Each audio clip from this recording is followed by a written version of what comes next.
Goeiemôre, goeiemôre vir hulle wat my like, hulle wat my nie like, hulle wat maak like hulle like my, maar hulle like my nie omdat hulle my nie like en hulle wat my nie like omdat hulle ek wil wees. Good mornings. Kyk net hierso. 14 kids in a car, more than 60 scholar transport vehicles impounded in Lenasia. 14 kinders in een kar. En ek weet, ek dink as die drywer wat opgesluit was toe. More than 60 scholar transport vehicles impounded. Dat beteken hulle comply nie met die reëls nie. Van hulle drywers het die lisensie nie, van hulle drywers het die PDP's nie. Die voertuie is nie padvaardig nie, meer as 60 van hulle. En daai is net in Lenasia aan.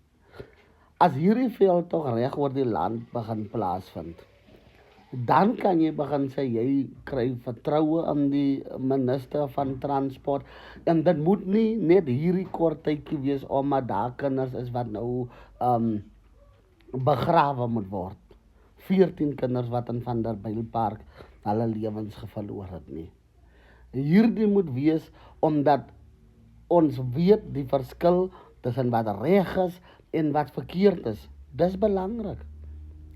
As 'n drywer nie PDP het nie, hy was nalatigheid nie sy PDP renew nie, of tweedens sy PDP aansoek was gedecline, omdat hy te veel sakke en te veel fines en goed teen hom het. Dis die goed waarna gekyk moet word. Het hierdie voertuie permits op? Want behalwe die lisensie, behalwe die drywers se lisensie en die PDP, moet hierdie voertuie dan ook permits het om die leerders te vervoer. Permits het om passengers te vervoer. Is dit die geval? Daai is die vraag wat jy vra. Ek het gesien nou op die nuus by die skool in Lenasia, 'n paar kinders wat die skool opdag. En ek wil vir die departement